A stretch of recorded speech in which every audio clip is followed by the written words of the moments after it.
Is the BBC one still playing? Is the BBC Two still playing?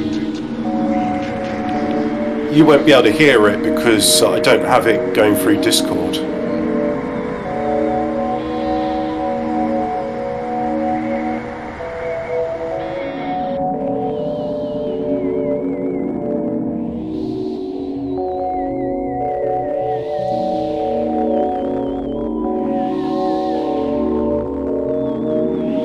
See, I've even got a sample of it, of you going, welcome to another Fortean words, but I put loads of reverb on it, so you sound spooky. Ooh.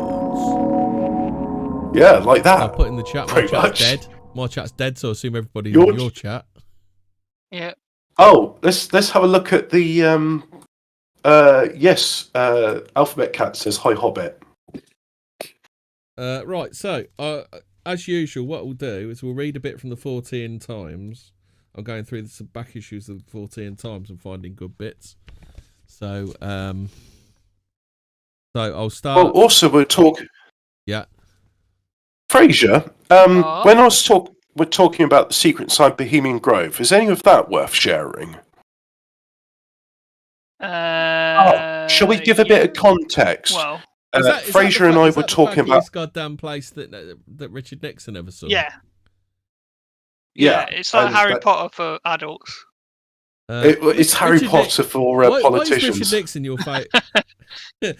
What's your favourite US politician, and why is it Richard Nixon?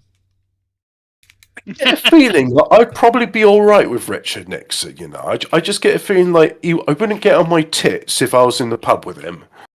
Yeah. Yeah. I got a feeling he didn't beat around the bush. Can you imagine being in the pub with him and Bernard Manning? Well, you know, like, oh no, shock horror. People recorded stuff that went on in the Oval Office. Oh my God. That's never ever happened before, has it? Obviously. It's like Alphabet Cat. See, this is all part of how they screw with you, isn't it? How they piss on you and tell you it's raining when like perfectly good politicians or people or CEOs, whatever, get sacked for stuff that everybody knows everybody else does, but they don't get sacked for. They're in a clique, and if they don't want you to be part of their in group, they just make up all sorts of shit, saying like, "Oh, he farts in the staff cafeteria, so he's got to go." Yeah. Alphabet Cat on my channel says, "That's is it? Oh, okay." Oh God, Alphabet Cat says, "Which channel should I use?" And you're gonna have to be like Elvis and have two TVs, one showing BBC One, the other BBC Two, and then that way you'll get to see. What's his favourite burger? Is it peanut banana cheeseburger? Peanut and is it? I thought it. Peanut butter banana cheeseburger, isn't it? No, he would have peanut butter banana sandwiches. Yeah. But not as a burger. That's just wrong. What, peanut butter and banana slices? No, with the burger. That's yeah, I don't think I'd want to eat banana, don't they? I've known people before that. No, that's.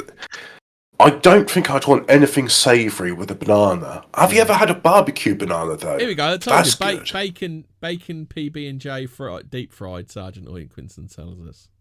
Oh, just before you get into that, and I'm going to look on BBC One as well. Yeah. The reason Alex Jones came up is apparently Ye West, formerly known as Kanye, is having an interview with Alex Jones. What was it, Fraser? I didn't look. Oh, yeah. Kanye West is on Alex Jones's show, and he's literally just like going full. I want to watch this. Hasn't Fuentes been on? Yeah, he's on with them right now. Fuentes and this, Yee or whatever he calls himself now is on Alex Jones. Don't play their games. Why is he called Yee? I don't know. I don't care. Is it like when Prince changed his name to, was it Cadfael? And I thought everyone used to call him Squiggle, didn't they?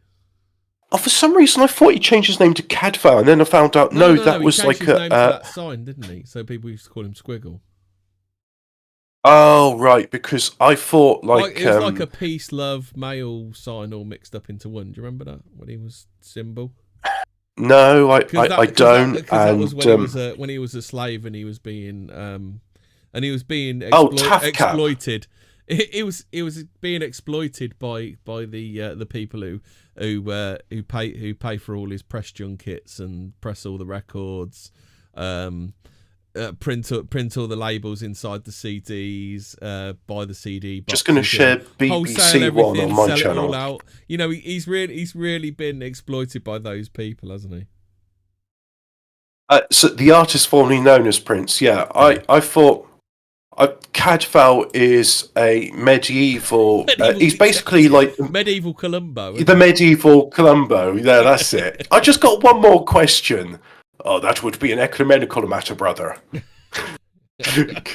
Just one more question. All right, I fucking did it. Will you piss off? You're annoying me now. Go away. I murdered him. Look, I admit I'm a heretic. I'm a devil worshipping heretic. You got me.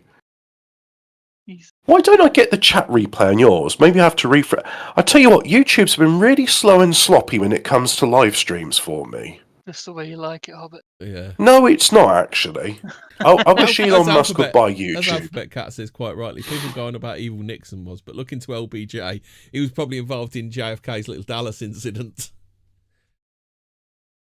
Oh, Alphabet Cat says Derek Jacobi. Yeah, that was Cadfael in the series. Yeah. Do I have to make your thing bigger? Is it like if it goes below a certain point, it just doesn't show up? I think so. No, I would have thought so. No. Oh, here we go. Yeah, the chat. It took like 3 minutes. It feels like to load up. Yeah, maybe. So there we go. I can spend time on the UI rather than trying to ban people who say like verboten words. Nah, why would you want to do something like that, mate? Why would you want to work on the UI if you're a software company? Why would you want to improve features on your website rather than just banning people which contribute to it and make people come back? Yeah, that's crazy talk. A bit like Disney with their like this mythical audience they're chasing that doesn't actually exist.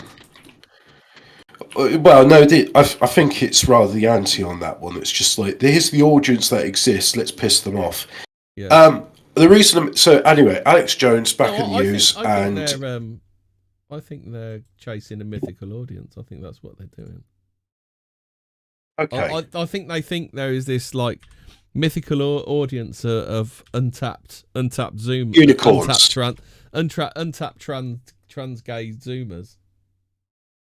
There must be billions of them. That's why it's such a lucrative audience. But I mentioned to Fraser, I said, look, I think Alex Jones is going to be embarrassed talking to Kanye West because he can't name them. And it's just, considering that he's currently being sued for the current US national debt, you'd think that he's got nothing left to lose, and yet he's still skirting around. How much was the actual shooter fined for the... Don't know, but I mean, it's like, mate, he talks about how Saudi Arabia and the Chicons run Hollywood, and it's like, Alex, don't do this. Don't. I love you, buddy. Because everybody's got their piece of Hollywood. I think all of these things could be true simultaneously. I just look. I do love Alex. If it wasn't him, I wouldn't have come to Jesus Christ. To be fair, I'd be. And the reason being, Chicons running Hollywood, because at least then, like, you'd have some decent films come out. Yeah, I mean, they do produce decent films. So you see, Runaway Planet. That was good. You still haven't watched Iron Mask yet, have you? Iron Mask, is that made by the Chinese? Jackie Chan.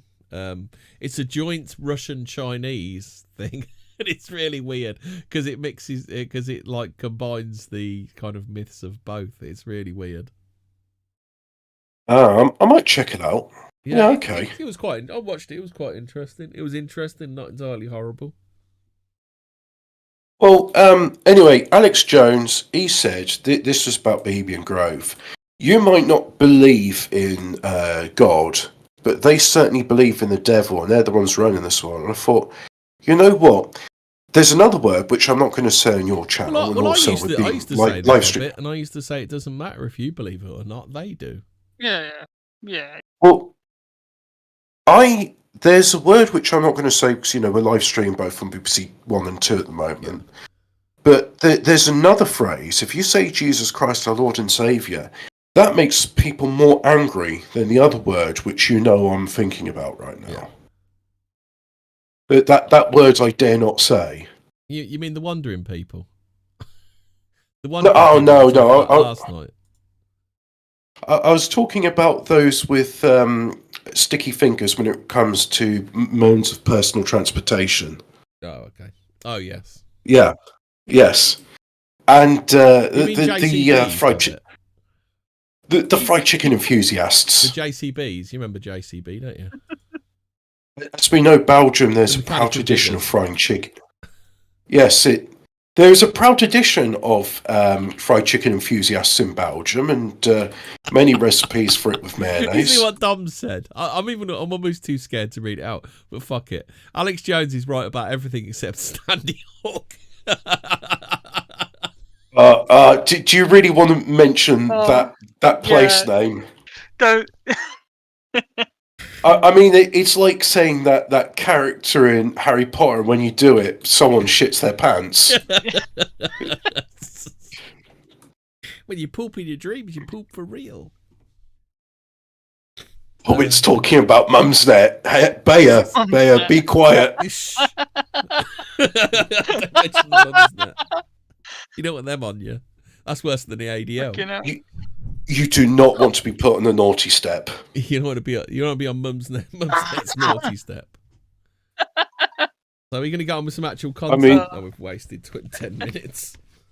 Well, okay, so why is Alex Jones in the news again, apart from, the US national debt's going to be solved by him selling water filters? Yeah. That's a pretty bold strategy of the US Treasury Department, right? Penis enlargement vitamins as well, right? I mean, I didn't realise that water filters were that profitable. Why doesn't the US government just get into selling water filters themselves? Or here's an idea. Why doesn't, the US government put poison because the US government can't tax themselves. They can tax a private individual, though. That's why. All right. So what if, and stop me if I'm turning into a Phil here, but the US government makes a company called the US Government Water Filters for Clearing the US National Debt Private Limited Company, and then any profits they make, they just tax it 100%. Is this would this work? Yeah, but obviously they think Alex Jones has got 2.7 trillion million billion zillion dollars, right? So why don't they just copy what he does? Because don't you think more people buy from the US government than they would Alex Jones? If the US government had super male vitality, would that sell better? or US government bone broth, now with less white supremacy, because Alex Jones is the evil KKK Nazi Hitler. The ultimate white supremacist. Isn't he? Well, he will be after tonight. Oh my god.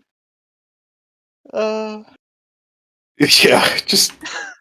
I mean, I'm looking forward to seeing this interview between Alex Jones and Ye West, also known as Ye West. Yay. Apparently, Yay. West. Does that mean he's now a yes man? Yay. He's a ye man. Apparently, he was playing Warhammer 40,000 when Kim Kardashian was giving birth to his son. Doubt that. What a chad. I just like the idea. 40,000's become the ultimate the meme thing to do now. It's cool now. Yeah, it's become popular, right? It's not for nerds Fraser, anymore. Let's have a nerd off. What Space Marine chap did you think Ye West paints? Ooh. Why is it Black Templars? Give that on the nose there. Do you think he paints? I think he plays Tyranids. I think he plays Tyranids. Yeah. I think. He's got to have a Space Marine chapter. He can No, afford one. He's a tyrannid. You don't think he'd have like a 3,000-point orc army, would he? No. No. No, he strikes me as a tyrannid player. Really? You know? Not so. All right, I'll bite. Like a gene stealer. Why a Nid army? Why? Well, exactly. You just said it. Warhammer is masculine according to Colette. It is. But again, when it was cool. So you don't imagine him playing Dark Eldar or Space Marines? No. God, no. I mean, I could imagine him doing Salamanders. Oh no, you know who he does play? He plays the fucking space communist. What I forgot their names. The Tau. That's it. Tau. Yeah, he definitely plays Tau. You think he's a Tauabu? Yeah. You see, I could just imagine him. He's got a bunch I imagine he's probably got Sisters of Battle, Death Corps of Krieg, and Black Templars. And occasionally, like some Grey Knights, if he's playing a 10,000-point battle, and he's got room in his private jet so that you could have the. Oh man! No, you know what? In fact, he'd probably unearth the only remaining space dwarves or whatever they were called. Fucking. I would like. I bet he was just I want to be edgy and unique. I'll do that. I would like to play Necromunda on his private jet with him. Necromunda. Yeah, just I'll be the Van Sars and he can be whatever, and I'll be. I could imagine this. If I was going to do a Space Marine chapter, I'd be Imperial Fists. Han Ye is 100% Tau. That's from Bear Ray. Is that good? Oh, Damien in BBC One says, "Oi oi everyone, ley lines is aliens." Ley lines is Alamels. It's swamp gas. Kanye Hunt. It's swamp gas over Venus. Dom is saying that actually Kanye's niche Warhammer game would be Inquisitor, so that he could hunt rogue traders. You're carrying prescribed xenotech inside your ship, Exterminatus. Do you reckon the character he'd most like to play would be Odo in Deep Space Nine, just so we could keep hassling Quark all the time?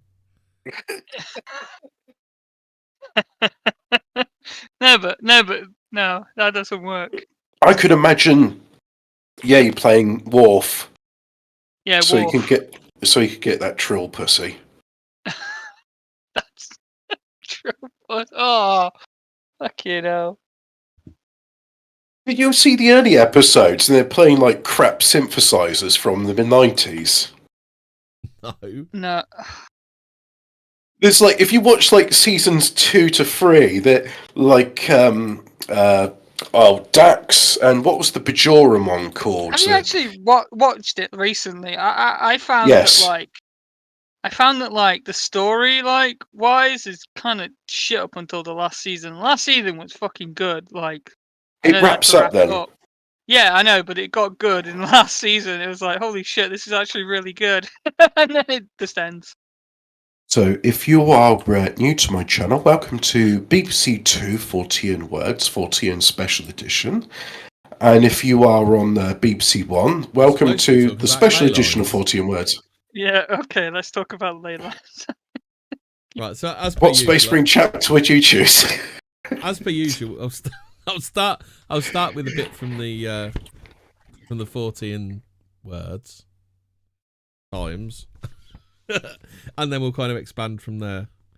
So following Alfred Watkins' famous vision of straight paths crossing the landscape, the concept of leys has evolved over several decades. No, I don't need to read C panel page 31 to 32 because it's a magazine and I can't get it up on screen. but it has become increasingly obvious to research-minded lay students there were never such features as lays, let alone ley lines. At best, they were convenient labels to cover a multitude of both actual and imaginary alignments from many different eras and cultures. This was because most enthusiasts were projecting their own ideas onto the past in various ways, but the handful of research-minded lay hunters cared about actual archaeology, and they followed where the mythical lays led. A journey in which they have made some unexpected findings, proving William Blake's dictum, misses, that if the fool persists in his folly, he will eventually become wise. These vary from discovering that culturally is this what Ye's doing? Is he? He's ley lines. He's persisting in his folly until he becomes wise. These vary from discovering that culturally contrived, altered mind states in past societies cause markings to be left on the land, to unravelling the meaning of a passage in a Shakespeare play that has revealed vestiges of spiritual geography in old Europe. Because the realisation of the New World features like the Nazca lines of Peru and other pre-Columbian landmarkings throughout the Americas seem to be associated with entranced mind states, typically triggered by the ritual use of plant or fungal hallucinogens, has been sufficient. Well, hang on. What? I've got to hang on this bit right now. Hang on. Nazca. You're going to capstan it. Hang on. Yeah. The Nazca lines are in one of the most arid areas of the world, right up on top of a plateau. You're not taking jungle juice there. Yeah. And plus, they're so massive, you can't see them from the ground. You have to be high up in order to do it. And there's that bit, like, they've literally carved a massive runway into the side of a mountain. I mean, carry on with the rest of it, but let's just face it, the Nazca lines are not just LOL, take a bunch of shrooms and let's paint some funny doodles that happen to be hundreds of miles long. Yeah. You got to remember this is a lefty mag, which means they look down on the poor peoples of the world, don't they? On top of the Atacama Desert as well. Yeah. So he's saying they're associated with entranced mind states, has been sufficiently aired previously, and we need to spend little space on them here. Oh, right. So he's just going to completely discount that part. Yeah. Yeah, considering it's complete bullshit in regards to the NASA. Well, I hate that. That is such a weasel thing, right? And this just... Weasels do this thing, right, where they say, okay, let's say I was going to make a baseless accusation about Hemi. Like, occasionally, Hemi gets the kitten stomper out of his garage, and he stomps kittens to death in it. But we're not going to talk about that for the rest of the time because, it doesn't happen. So I've just told you a blatant lie, but then I said, let's just move on and not talk about that. It's just appealing to authority. It's because he's like, well, I haven't seen these magical ley lines, therefore they don't exist. Yeah. I personally haven't seen them. The No, but authority it's just told saying me they don't exist, so therefore they must not exist. So, But no, it's just that whole bullshit about, like, oh, people take psychedelics, by the way, the Nazca lines. Yeah, anyway, well, let's he's not just using the focus on that. psychedelics thing to, like, oh, well, what could, he's doing Occam's razor. He's literally, like, going for the lowest common denominator here and saying, well, what's the lowest common denominator? Oh, well, some people could be tripping out their minds. Therefore, we have our answer, right? Which is not always the case. People high on drugs go into the desert and carve a runway out of a mountain with copper chisels. And they took 1 cup of tea with them to do it. Sorry, the absurdity of just like Nazca lines is because, someone did shrooms once. But, Hemi, please continue with it before I have an apoplexy of rage. Apoplexy, Hobbit. Yeah, like you said, yeah. One of those. But he's gonna discount that now, Hobbit. Now he's set that thought up in your head. He's gonna discount it. Yeah, fucking weasel. Yeah. What's the point of mentioning it if you're just gonna dismiss it? Oh, here's some bullshit. Isn't that the Martin Bailey argument as well? Isn't he like doing all of these logical fallacies right now? He is, isn't he? This thing here. It's my logical fallacies. Yeah. Check it. Is this Chekhov's bullshit? Is this Chekhov's bullshit? Yeah, don't put bullshit in it if you're not going to reference it later on. Yeah, but he's done with that now anyway. Now he's slandered them as being junkies. He's done with that now. I hate this guy, and I don't even know him. That's because he's a journalist, Hobbit, and you should have you should have a healthy disgust for journalists or wannabe journalists. Is it hateful bigotism? Yeah.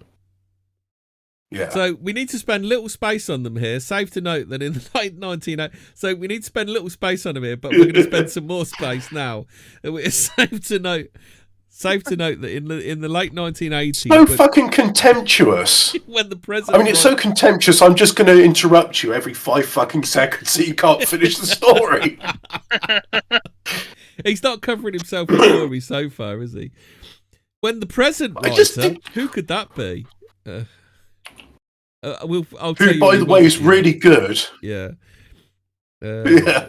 I've fucking lost my place now. The present writer introduced the term shamanic landscape. Look at him fucking bigging it. Look, I've invented a term here to describe such ground markings. Few people were aware of the scale of mind-altering drug usage this thing that he's put away, Hobbit. He's still talking about it. It's just like the 100 Monkeys typewriter Shakespeare shit. Oh well, give all these people shrooms over like that, and they'll draw. If you're giving him I know number of Incas and infinite number of shrooms, then you'll get the Nazca lines. Hang on, was this article written by King Cobra JFS? Because he goes on about, I'm not mad about my trolls, they're just sad people. Hobbit, and then he goes on for the next... If I tell you his name, you're going to find him on Twitter and fuck him up.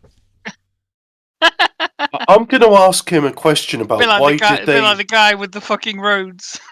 I'm going to ask, why did they regrade the roads when there was only like 15 automobiles in the world then? His name's Paul Devereaux, and he's the former editor of The Lay Hunter. No, he's King Cobra. He's Joshua Fay Saunders. That's the author of this article. He's just going to go on for the next 15 paragraphs about how he's not going to mention psychedelics and then talk about psychedelics. Mind-altering drug usage in ancient America, and so tended to dismiss the idea at the time as being over fanciful. Subsequently, though, the role of mind-altered mind states in explaining certain imagery in prehistoric rock art has become more widely so four cavemen all around a fucking bison, like they had to get fucking high right off their tits to do that, did they?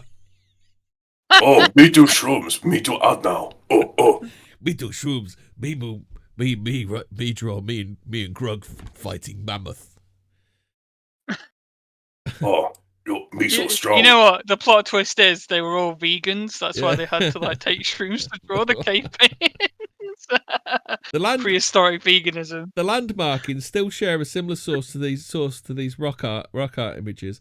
So features like the Nazca lines are not to be misunderstood as landing strips for extraterrestrial spacecraft, but as the markings of a culture encountering inner space. The human spirit has left its signature on the planet in some... Fucking hell, this bloke is pretentious, isn't he? Jesus Christ.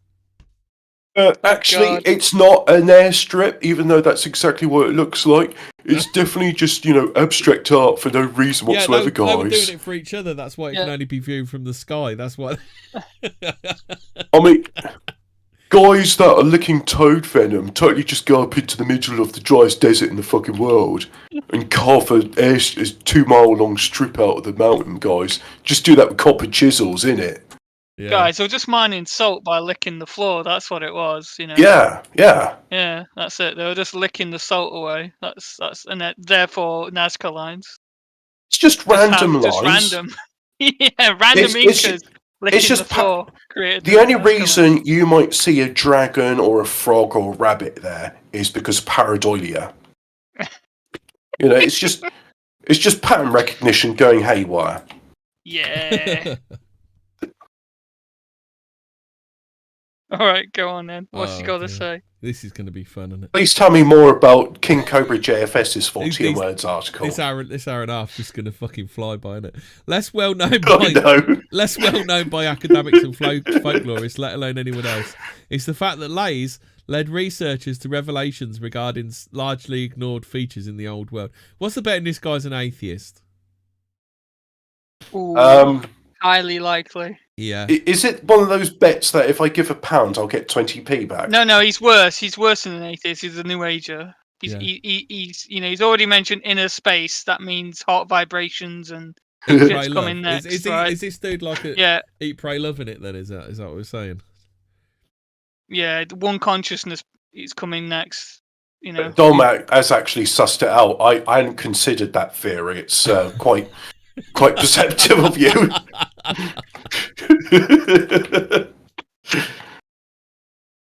Oh, I think you've got one of your I think your A-Log's back, Hobbit. I would like to invite Hobbit to pray and ask if Joseph Smith was a Hobbit. He's back. Your A-Log's back, Hobbit. What did he used to be called? I've forgotten the name now, but I know the guy you're on about. Yeah. Oh, you fucking hell, I forgot his name. Your A-Log's back. Jaff. Jaff, that's it. Jaff. Yeah, your A-Log. Yeah, that's it. Jaff the Baptist. Jaff the Baptist. No, he was a Mormon, weren't he? Baptist, Mormon, same difference. Baptist, Mormon. They're all Protestants. Dominion of Melchizedek, all the same thing. Yeah, I mean, they're all bloody American, aren't they? I mean, I got my doubts on Nicholas Fuentes being Catholic because I'm like, well, I'm Catholic, and you're not me. Noticed all your pinging of the hate bus. Oh, have they now? Yeah. Yeah, I find like videos and send it to them. In Shakespeare's A Midsummer Night's Dream, the bard has Puck say, "Now it is the time of night that all the graves are gaping wide. Let everyone lets forth its sprites in the churchway paths to glide." Jeff was an ATG troll. What is an ATG? Don't know. Aquatine Hunger Force. How many actors? So ley lines. How many actors who have uttered these words, and how many modern audiences of the play understand what the hell Puck, the archetypal nature spirit, is on about? Some generalised notion of haunting, and what are churchway paths anyway? Only slowly did the lay researchers themselves come to understand that Puck's works were a reference to the tail end of a deep-rooted spirit lore that stretched across the Eurasian landmass from China to Ireland. So archaic and widespread that it may even have accompanied modern humans out of Africa, dispersing in all directions from Central Asia. Is now what a noob believing in the out of Africa theory. What a noob. It also became apparent that Alfred Watkins had picked up on sections of the churchway paths in some of his church lays without realising it. There are slight variations in different cultures and ages, but the core of the deep-rooted spirit lore is that supposed spirits of one kind supposed spirits. Look, this dude's an atheist. I'll lay folding that he's fucking atheist. He's a New Ager, mate. He's a New Ager. I bet it's coming. Eat, pray, love. Is that what is that his religion? Is it eat, pray, love? No, we're all of one continent. We're all stardust, basically. We're all stardust. We're all star jizz. Yeah. Supposed spirits of one kind or another, spirits of the dead, phantasms of the living, or nature entities like fairies move through the physical landscape along special routes. In their ideal pristine form, at least, such routes are conceived as being straight. By the same token, convoluted linear features hinder spirit movement. Shakespeare churchway paths refer to a special class of old pathway or road in Europe known as corpse roads. In Britain, they can also be known by a number of other names: Bier Road, Burial Road, Coffin Line, Like or Lich Way. From Old English liches, of course. I was wondering if they're going to say things like old roads like Foss Way and Ridgeway. Yeah, because this is sounding like kind of like the cope of the Great Wall of China. bit why it's built on top of mountains, and it's not straight. Basically, is because spirits find it difficult to traverse wonky roads. It's sounding like that. As he's saying that ley lines have to be straight, right? So this spirit lines have to be straight. So he's saying someone said something. I don't think they would be straight. You sure? I don't think they. No, that's what he said. That's what he's saying there. That he said not necessarily. I think. In their ideal pristine form, at least, such routes are conceived of as being straight. So no, he's not saying they're necessarily straight. Okay. I don't think they would be necessarily straight. They would they? Because someone was telling me they said, "Oh, I don't believe in ley lines because you can't have straight lines on the globe. It doesn't work. They'd have to curve." And so I was like, "Yeah, you're probably right." I believe in ley lines, by the way. Yeah.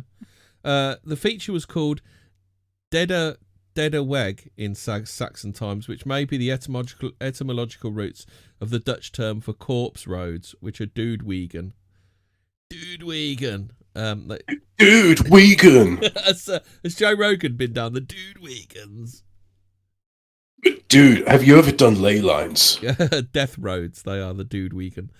Corpse roads are primarily medieval or early modern features.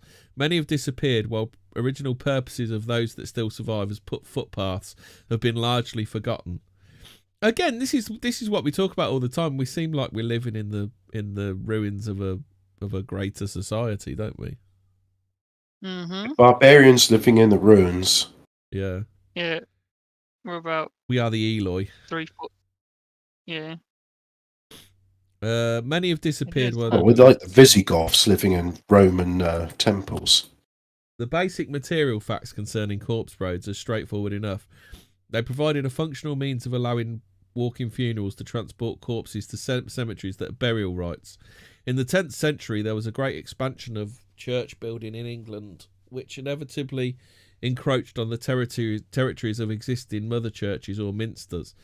There was a demand for autonomy from outlying settlements that minister officials could erode their authority, not to mention their revenue, so they decided to institute corpse roads that led from outlying locations to a mother church at the heart of the parish, the one that alone held the burial rites. For some parishes... Sorry, but every time you say corpse road, I'm thinking of the intro to Skeletons of Society.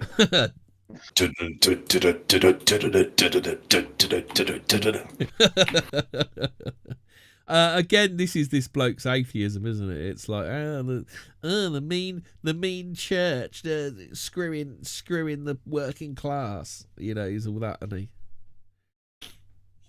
How does the chorus go? I don't know. Death is all I see around me. Skeletons of Slayer. Skeletons of Society. Oh, I don't know that one. I've never been really big into Slayer.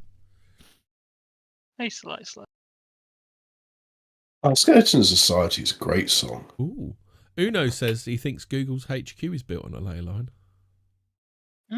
That would make sense, yep. And I wouldn't be surprised if CERN would be at a ley line nexus as well. I think it's the sort of thing the Satanists would do on purpose. Well, yeah, but there's no such thing as ley lines. They just build certain things in certain places, right? There's no. It's just random. There's no reason.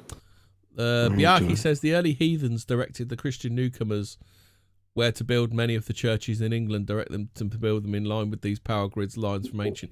Yeah, I mean, do you think that's why America's such a state? Because they don't have churches on ley lines? Well, do they not? I don't know. Well, I thought that like most modern cities are built orientated toward some form of like line structure, like kind of, aren't they? I was told that the pre-pagan worship sites were later built churches on top of them. And by the way, shades of death are all I see, fragments of what used to be. Yeah. You'd build your church on a ley line, which would be marked out by some sacred grove. Well, I think to some because extent, it's an auspicious site to have it. To some extent, weren't the British kind of bullied into becoming Christian? So I think the British did what they did best. They accepted it, actually.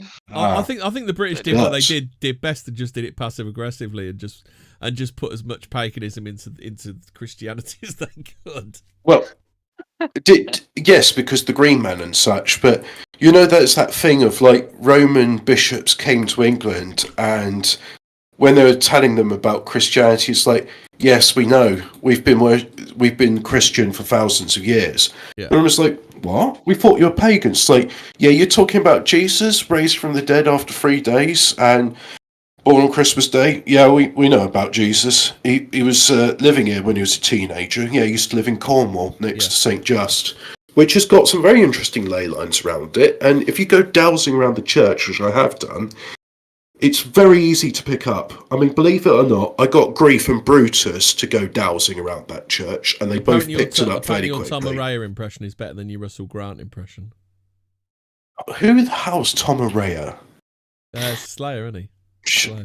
Shades of death are all I see. Skeletons of society. Bjarki says the Green Man of Albion / Woodwoes is the Bigfoot that lived in Britain. That's quite that does make quite the Green Man.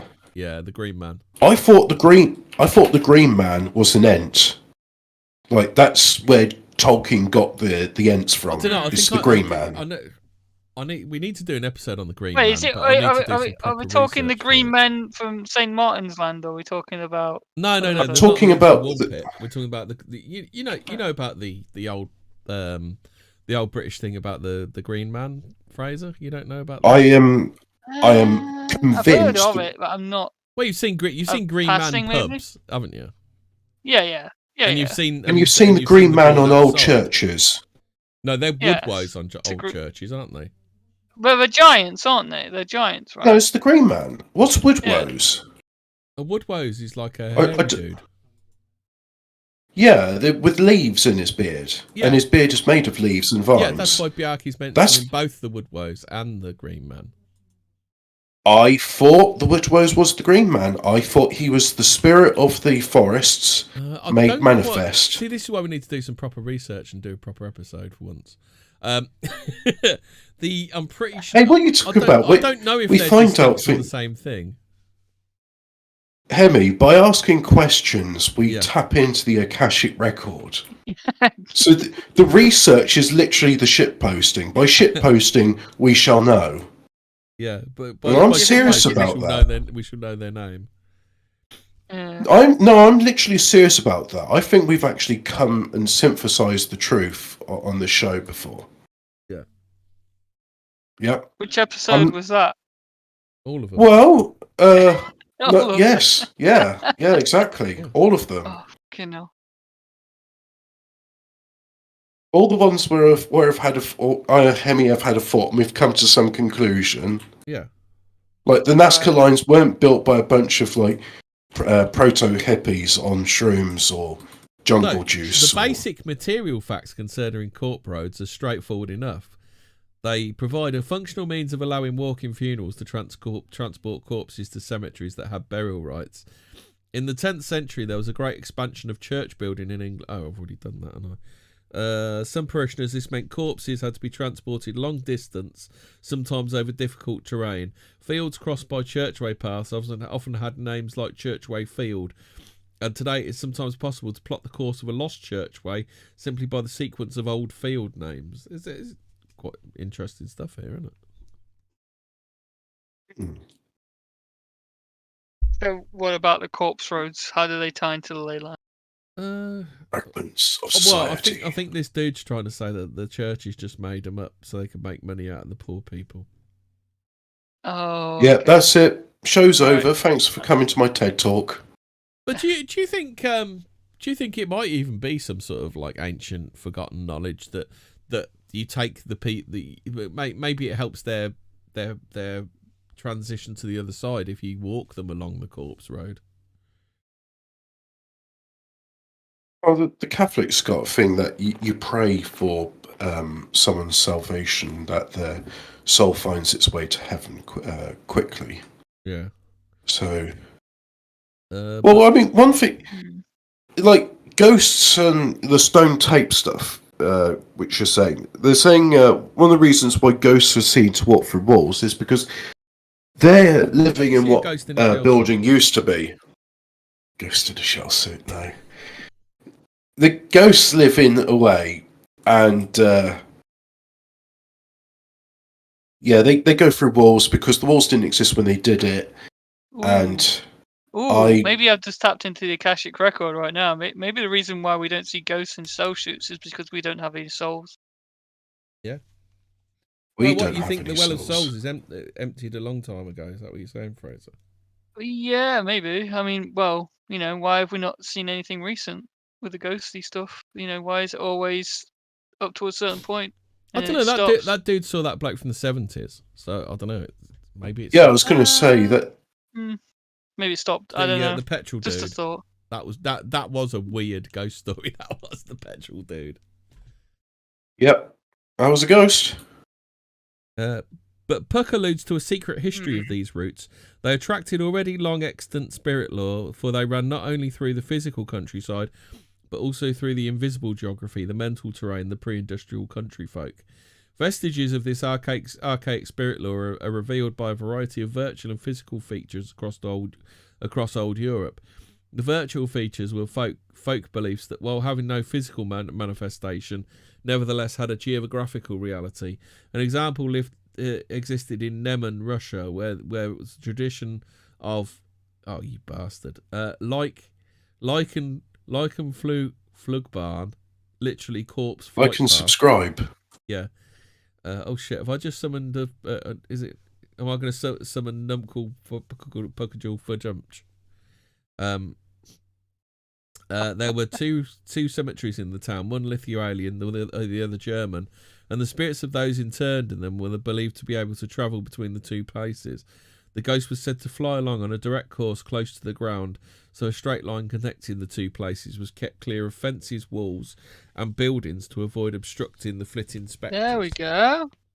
There we are. He's saying, like I was saying, it has to be a straight line. Yeah. No, he's not saying it has to be a straight line, but he's saying that the path believed to be. That they're saying the path needs to be free.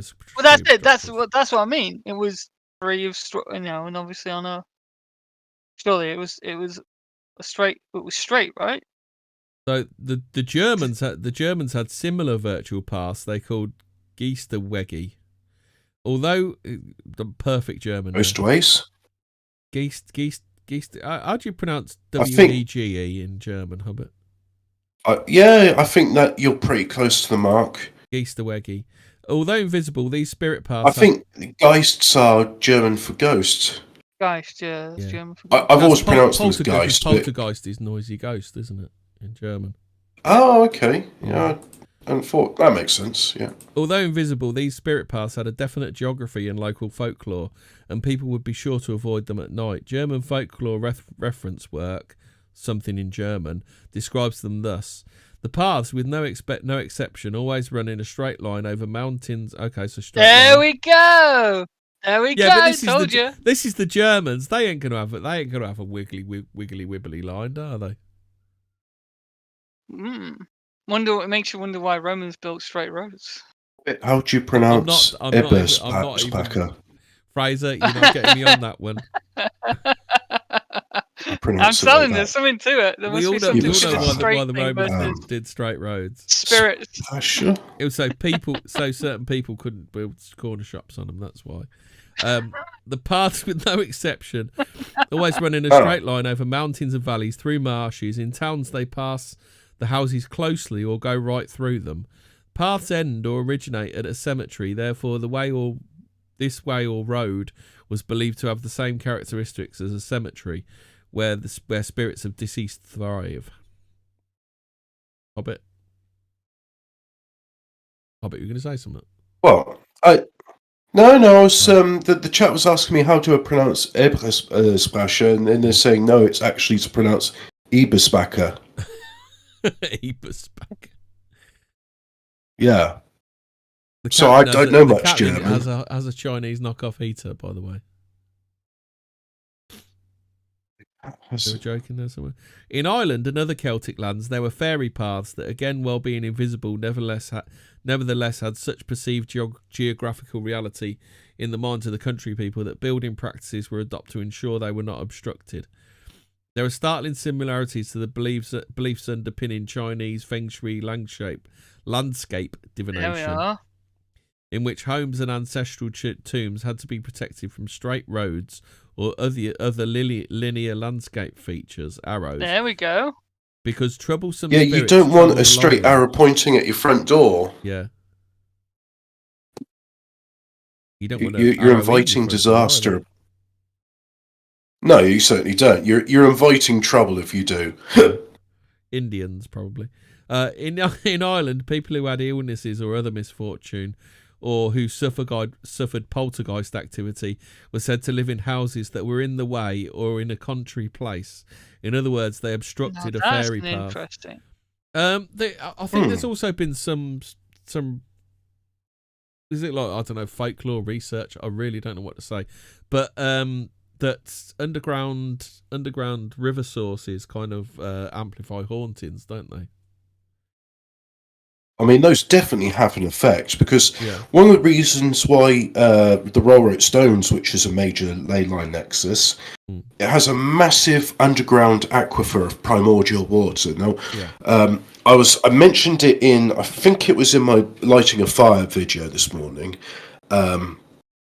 Primordial methane is made from the primordial hydrogen and carbon, which is ever present. That was what was present in the formation of our Earth. So primordial water is made from the hydrogen and oxygen which was there at the creation of Earth. So it's not water which has ever come into contact with life.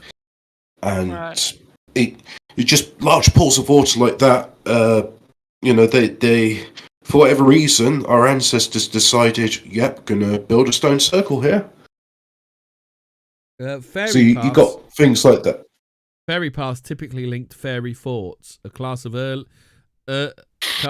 circular earthwork dating from the Iron Age, airy or eerie mountains and hills, thorn bushes, springs, lakes, rock outcrops, and Stone Age monuments. Although the form of specific fairy paths tended to be mentioned only in passing in the earliest written sources, it's possible to gradually assemble a general picture of their characteristics. Most sources implied that fairy paths were straight. Writing in 1870 in the Fireside Stories, Patrick Kennedy stated it clearly: fairies go in a straight line, gliding as it were within a short distance of the ground. So again, this is very similar to the German thing, isn't it? Yeah. Definitely something to the straight line thing. Curiosity. I mean, if China's doing it, Ireland and Germany are doing it, there must be something to it, right? Yeah. So out of curiosity, have either of you guys drunk? Yeah. Either of you guys drunk spring water, like from a spring? Don't think so. Can't say I have. Oh, there was a spring outside my house as I was a kid, so I used to drink the water there. And they said, oh, you shouldn't because it's polluted, but I drank it. I didn't get sick from it. Yeah, I had a mate who was in a really I just got possessed. Spring water. Yeah. Yeah. Drinking that fairy juice. I did say, mate, I meant Capstan and he got the shits. Oh, yeah, okay. Yeah. Fair enough. That makes sense. I said it, then I just remembered who said it. That's why I stopped. And it was Capstan and he got the shits from it.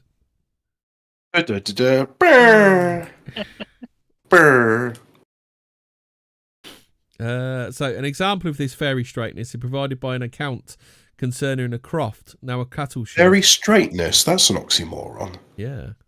Fairies aren't straight. Knock 'em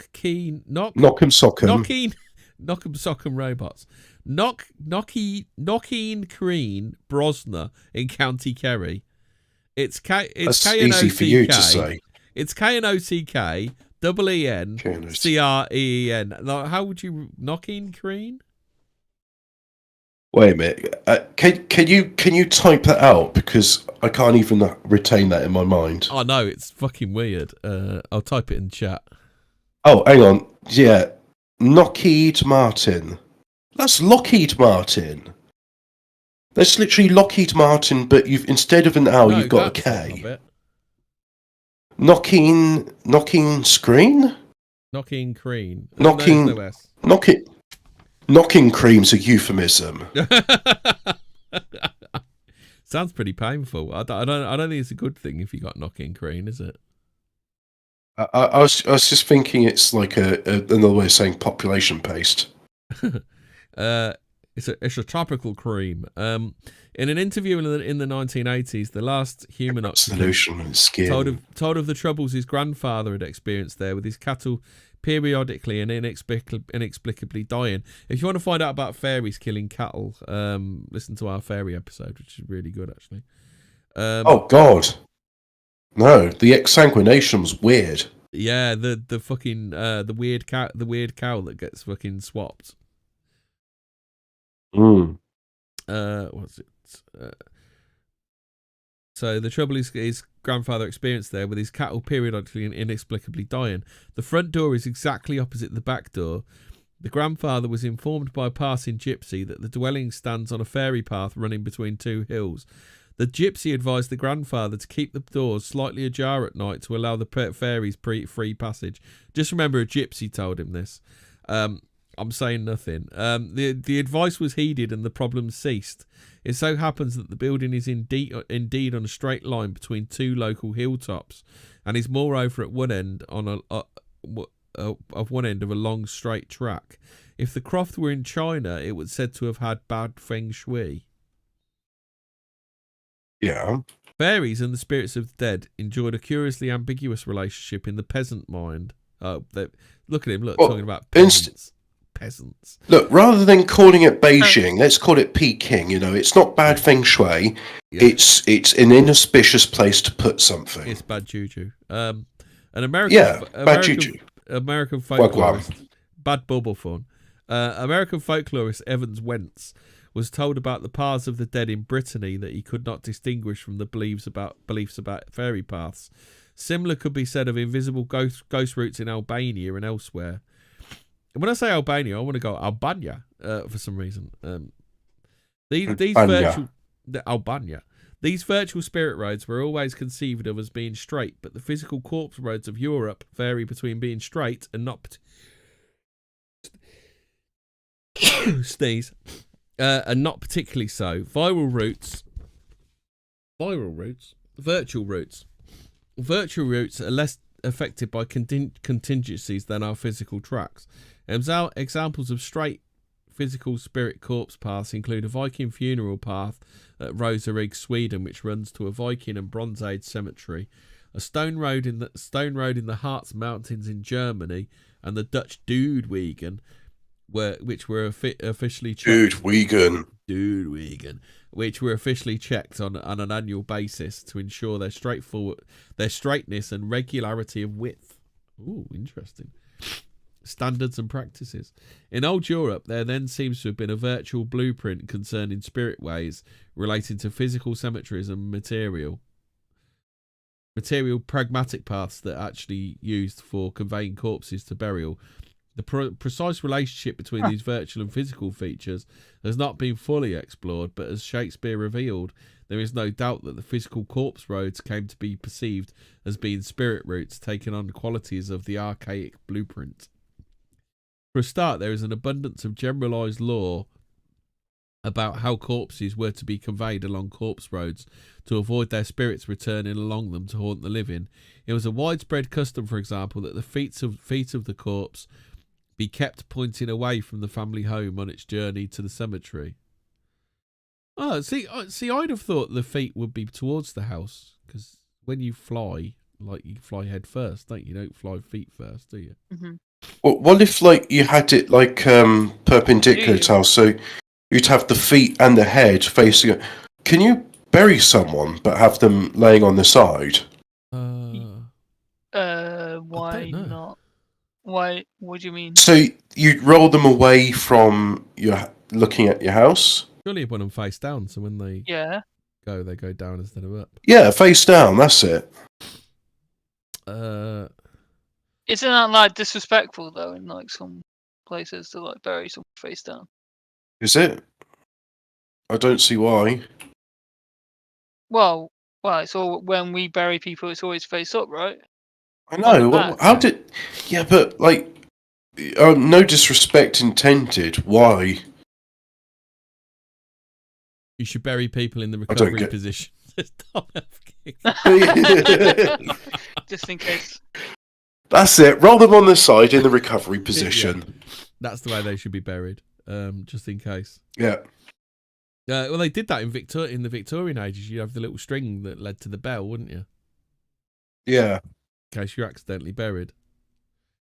Captain's like being pragmatic now, says you should chop them into bits. Yeah. Here's an idea for a zombie film. Yeah. Because it's the future, right? And people don't bury their dead; they're all cremated. But then the dust, chokes people's lungs and possesses them, and then they turn into zombie possessed. Yeah. See, $1 million idea. Sci-fi zombie. So the precise relationship between these virtual and physical features has not been fully explored. No, I was a bit further on than that. So the feet. So the feet of the corpse be kept pointing away from the family home, which I think is kind of fake counterintuitive. But, that's that. On its journey to the cemetery, other minor ritualistic means of preventing the return of the dead person's shade, including ensuring that the route the corpse took to the burial would take it over bridges or stepping stones across streams, for spirits could not cross open running water. Now, why is this? Does anybody know I've what heard this that is? before. Vampires. I've heard vampires and witches as well can't cross running water, can they? Yeah, that's true. Yeah, that's and do you know one of the benefits of running water, which is beneficial to one's health? What? Running water, surf, which is also running water. Yes, and trees in the forest and such all emit negative ions. And negative ions absorb positively charged ions, which are the most free radicals are positively charged ions, which are deleterious to one's health. Ooh. So, okay. Now you know, and knowing is half the battle. Yeah. Yes, that's... Yeah. Styles and various other liminal betwixt and between locations, all of which had reputations for preventing or hindering the free passage of spirits. So now they're going back on it then, aren't they? Because they're saying that these roads were for the free passage of spirits, but now they're saying they shouldn't be. So are they saying corpse roads are different to the other kind of bits? I'm detecting some inconsistencies here. Yeah. In old Europe, crossroads fell into a similar category. The corpses of suicides were buried at crossroads, for example, so their spirits would be bound there, and for similar reasons, gallows were often erected at them. The living took pains to prevent the dead from wandering the land as lost souls, or even as animated corpses, for the belief in revenants was widespread in medieval Europe. All these customary precautions obviously suggest that people using the corpse roads assumed that they could be passages for ghosts. But there is more specific evidence too. For example, the documented contemporary tradition relating to a corpse road at Alst in Belgium, Hobbit? A-L-S-T. Oh yeah, that's a Dutch name, Alst. Oh, is it? Oh, right. So that's Walloon trickery, is it?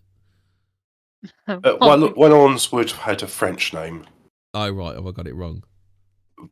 The Flemish are the Vlanderans, and the French are the Flemish tricks, then, is it, Hobbit? Flemish phlegm. Informs us that mourners had to intone, "Spirit, proceed ahead, I'll follow you." This indicates that the spirit connection existed when the roads were being used, and is not some falsified fake memory added later. This is reinforced by the fact that one Dutch term for corpse road was spokenweg, spook or ghost road. German, what do you prefer, dudeweg, dudewegger or spokenweg? I just like Craig Wilson's burial traditions. Hookers in white-shaped coffins. And just for those watching on BBC Two, the reason why I'm deleting half of the solar panels here, this planet's tide lock, so these solar panels will always be at night. So German law maintained that corpse roads took on the magical characteristics of the dead, and should not be obstructed. Churchway paths were definitely associated with spirits, so Puck knew what he was talking about. Oh, so they're saying that you have the corpse roads, which are to be obstructed, and then you have the other type of corpse roads. Corpse road. Is he saying that though? Like, roads are all I see. Fragments of society. Yeah, because he's kind of realised that he's contradicted himself now, isn't he? So that he's got to untangle it. Right. The archaic spirit law that attached itself to the medieval and later corpse roads also may have informed certain prehistoric features. In Britain, for instance, Neolithic earthen avenues called cursuses link burial mounds. These features can run for considerable distances, even miles, and are straight or straight in segments, always connecting the funerary sites. The purpose of these avenues is unknown, but some kind of spirit way function must at least be. So he's saying the spirit ways. So he's saying spirit ways and corpse roads are two different things, is what he's saying, I think. Similarly, some Neolithic and Bronze Age graves, especially in France and Britain, are associated with stone rows, sometimes with blocking stones at their end. What was being blocked? Do either of you two know what? Have you ever seen the blocking stones at the ends? Stone rows? I don't think I have. Some examples would look good, because then I could go, oh yeah, I've seen those again. Yeah, exactly. I mean, it could have been, and you just didn't know what it was, right? I mean, this is pretty obscure. Spirit Road necromancy is the next section. In the course of their corpse way revelations, research-minded lay hunters uncovered a forgotten form of necromantic divination. In Britain, we pick it up as the church porch watch or sitting up. In this, a village seer would hold a vigil between 11 p.m. and 1 a.m. at the church door in the graveyard at the Lich Gate, where the cortege entered the churchyard, or on a nearby lane. Because liches, don't you fight liches in The Witcher, I think? Like liches wherever they are. They're like graveyard spirits, aren't they, liches?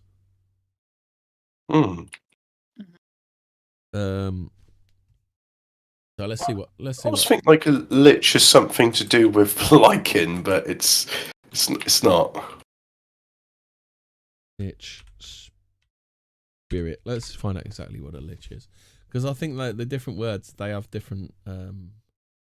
Yeah, I've been corrupted by World of Warcraft, and every time you say lich, I just think Kel'Thuzad. Yeah, hard.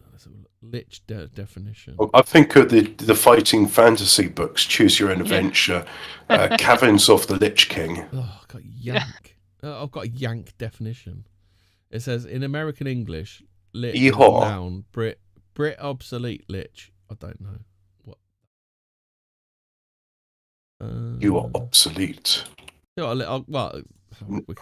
Smack my lich up. Smack my lich up. Maybe just put in like English folklore lich. No, I don't know. I can't find it. All I can Walking down the beaches, looking at the liches. Down, down, down, down, down, down. Anyway, I can't find it. Lich Gate, where the cortege entered the churchyard, or a nearby lane, presumably a corpse road, in order to look for the wraiths of those who would die in the following 12-month period. Ooh. Typically, this watch took place on St. Mark's Eve. Anybody know what date that is? Is it like St. Crispin's Day? If you're, what's his name? 24th of April. Day after St. George's Day, then, isn't it? Okay. Typically, this watch took place on St. Mark's Eve, Halloween, or the eves of New Year, Midsummer, or Christmas. Wraiths of the doomed but still living members of the community would usually appear to the inner eye of the seer as a procession coming in from beyond the churchyard and passing into the church and then returning back out into the night. However, in some cases, especially Wales, watchers were more likely to hear a disembodied voice tell the names of those who were soon to die. One apocryphal story tells of a church watcher who saw a spectral form that was so hazy he had to lean forward to try and identify it. As he did so, he heard a disembodied whisper, "'Tis yourself." Okay. Ooh, I Right. So heard a disembodied whisper saying, "Skeletons are this all is I just see. the old Fragments archaic of English word society." for corpse. Basically, that's what a lich is. A corpse. Oh, so it's just Yeah. like a lich they use in the Witcher or something. Then it's just like a thing made up. Then it is a reasonable guess That's Polish folklore, to be honest. So it could be different. Yeah, Which is based on Polish. It is a reasonable guess that spectral processions would have come into the churchyard via the corpse roads, the churchway paths. This is supported by the fact that an old woman at Fryup in Yorkshire, who is well known locally for keeping the Mark's Ean watch, lived alongside a corpse road known as Old Hell Road. That's nice.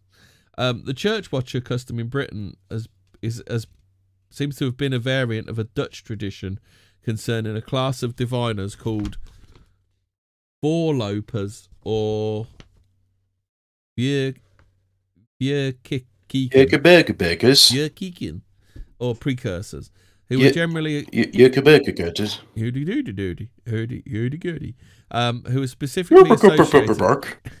were specifically associated with the Dutch death roads, the Doodwegen. They were seers able to tell who was going to die soon in the community because they had the ability to see the spectral funeral processions pass along the death road they had visited or lived alongside. The folklorist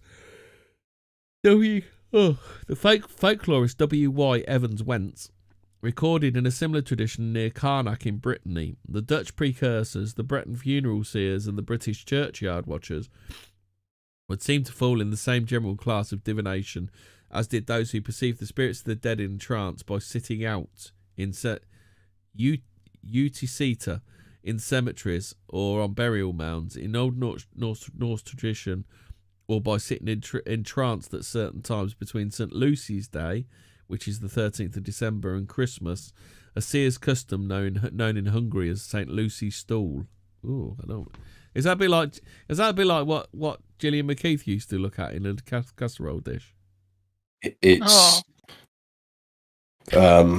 yes. Another manifestation of spirit deck. The woman formerly known as Dr. Gillian McKeith. You two wouldn't remember this, but do you remember when she was in I'm a Celebrity and she had to leave because she couldn't hack it and she was malnutrition. Yeah. I vaguely do remember it. I mean, I didn't watch it on principle, but like my girlfriend at the time was into it, so I was like, oh, and I was like, isn't that Gillian McKeith? It's like, oh, is she upset because she's not got a piece of poo to poke with a stick? Did you not watch the show? Do you remember when Carol Thatcher was too lazy to go for a piss, so she pissed down by the side of her bed? Oh. I mean, like Godwinson the other day was going on about how bad it is people piss in the sink, but at least that sanitary is just like, oh, I'm just gonna piss down the sink. In the sink.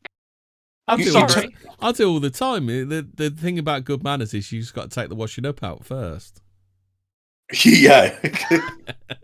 Well, the thing is, like, like people can slag off pissing in the sink, but at least I'm not just like, oh yeah, I'm just gonna have a slash down the side of my bed on national TV. It's like that woman, that marathon runner, is just like, I'm just gonna take a dump whilst running, just no shame whatsoever. Well, I mean, you know, got a race to run, right? Did she have a St. Lucy's stall then? Did she? I believe so. No, yes. Obviously not. She didn't stall anything.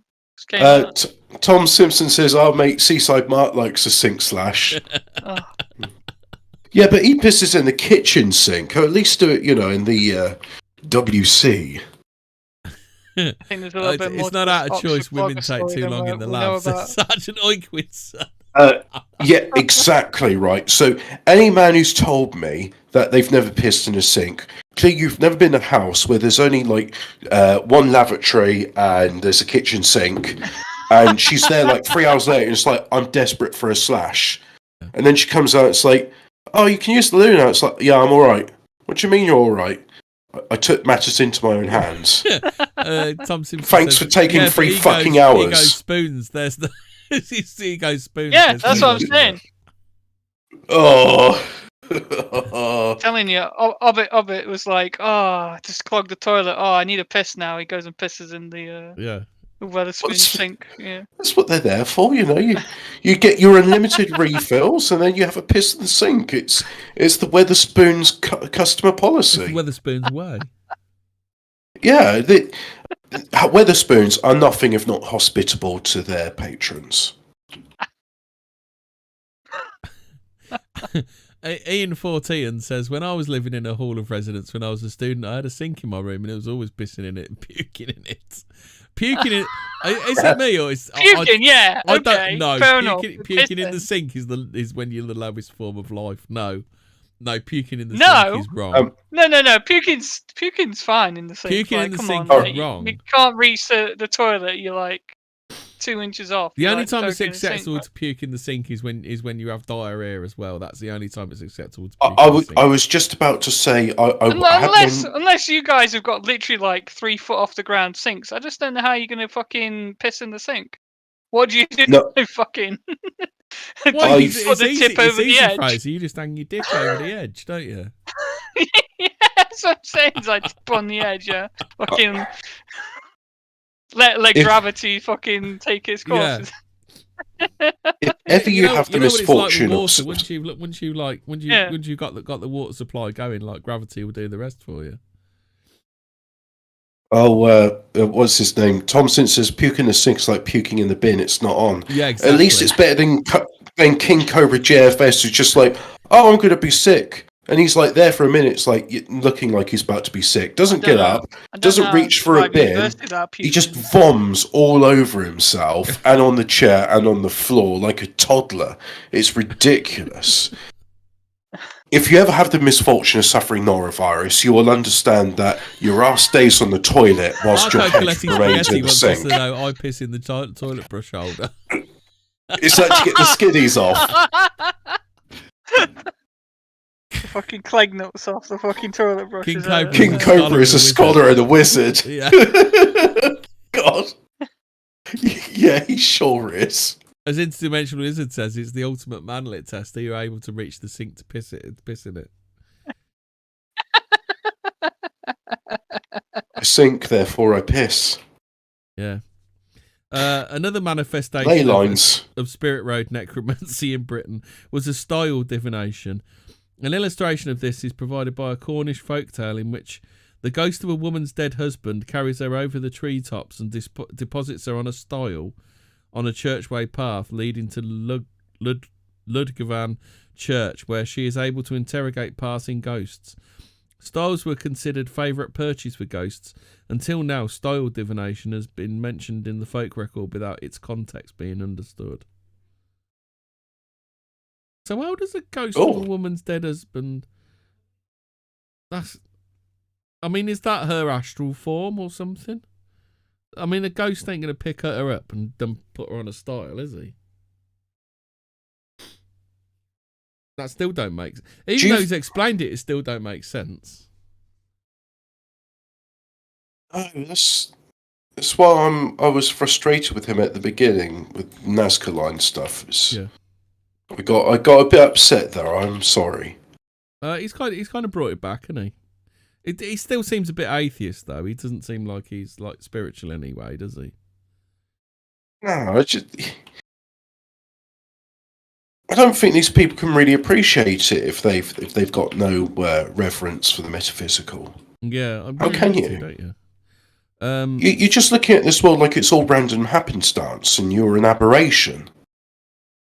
So, a further facet of this same overall class of seership is described in Icelandic folklore, in which a seer would visit a crossroads where the 4 roads run, each in a straight unbroken line, to 4 churches, or from where 4 churches were visible on New Year's Eve or St. John's Day, cover himself with the hide of a bull or walrus, and fix his attention on the shiny blade of an axe, whilst lying as still as a corpse throughout the night.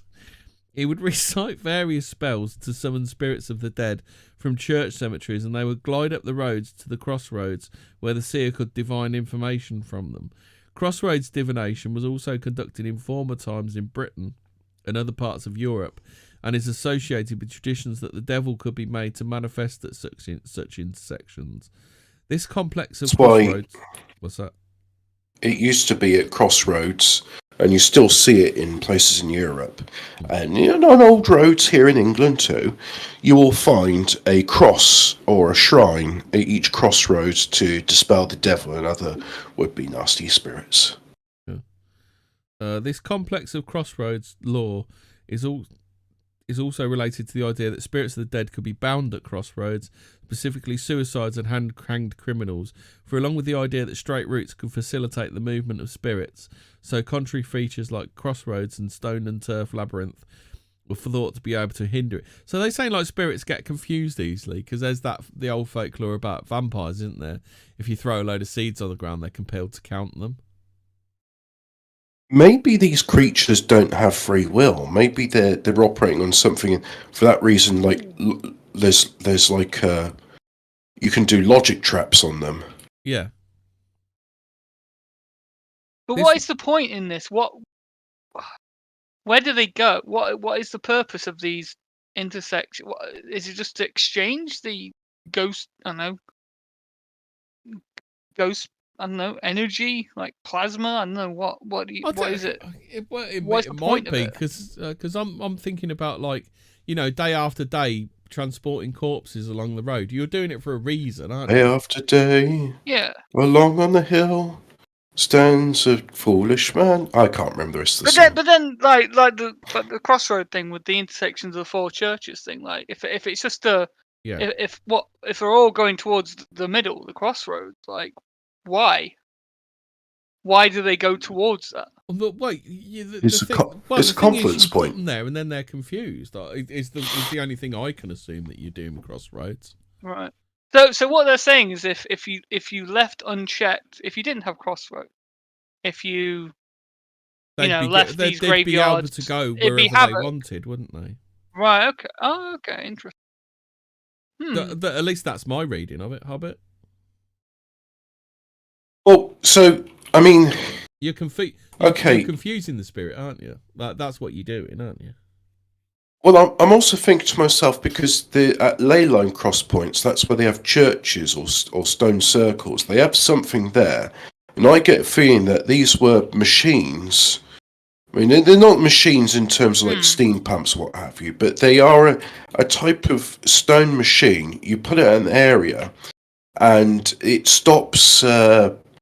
It's like a way of pumping positive energy into it. I know that sounds a bit airy-fairy, but you do it for a beneficial effect. You don't go like all the way up to a mountain to carve a chapel in there, because you're doing it for benefit. I quite like those monasteries. They carve them into sides of cliffs. You're doing it to benefit people after you, aren't you? Yeah, that's something people used to do, where they used to do things for benefits of others that they never get to see. Like cathedrals taking generations to build. Like stealing loads and loads of sheep so when your ancestors can grow up and marry Prince Charles.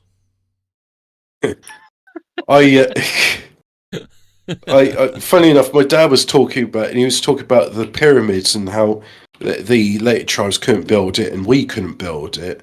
And I said, well, I'd never even mind the pyramids. I mean, the cathedrals are not as grand a construction as that, but we can't build them today. And he says, we don't have the patience our ancestors did.